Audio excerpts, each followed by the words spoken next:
जिंदगी बहुत अजीब होती है ना। कभी रिश्ते छूट जाते हैं तो कभी वही रिश्ते सालों बाद नया मोड़ ले लेते हैं।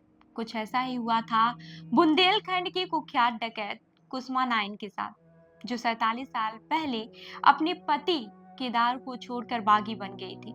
लेकिन जब उसकी मौत हुई तो वही केदार उसका अंतिम संस्कार करने वाला पहला शख्स था। यह कहानी किसी फिल्म की स्क्रिप्ट से कम नहीं लगती है, लेकिन यह हकीकत है। कुसमा नाइन का जन्म 1964 में जालौन जिले के सिरसा कलार थाना क्षेत्र के टिकरी गांव में हुआ था। उसके पिता डरू नाइक गांव के प्रधान थे और चाचा सरकारी राशन की दुकान चलाते थे। परिवार में सब कुछ अच्छा चल रहा था। कुसमा अपने माता पिता की इकलौती संतान थी और खूब लाड प्यार से पली बड़ी थी। लेकिन जब वह 13 साल की हुई तो उसके पड़ोस में रहने वाले माधव मल्लाह से उसे प्यार हो गया। दोनों ने एक दूसरे के बिना न रहने की कसम खाई।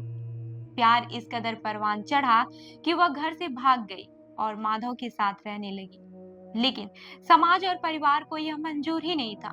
2 साल बाद उसके पिता डरू ने उसे जबरदस्ती घर वापस ले आए और उसकी शादी कुठौद थाना क्षेत्र कुरौली के गांव में रहने वाली केदार नाई से करा दी। वहीं कुसुमा शादी के बाद से एक नई जिंदगी शुरू करने की कोशिश कर रही थी, लेकिन किस्मत ने उसके लिए कुछ और ही लिख रखा था।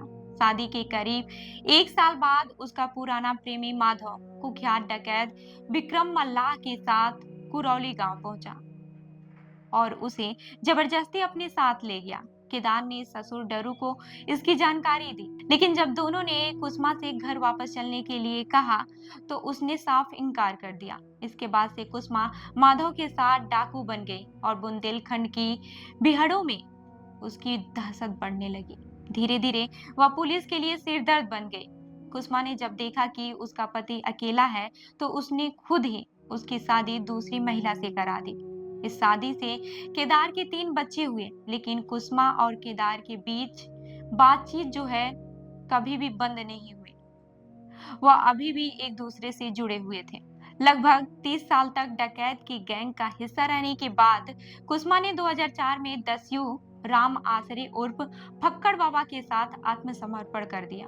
आत्मसमर्पण के बाद से उसे जेल भेज दिया गया, लेकिन केदार और उसके परिवार के लोग जेल में उससे मिलने जाते रहे। इटावा जेल में रहने के दौरान कुसुमा की तबीयत बिगड़ गई।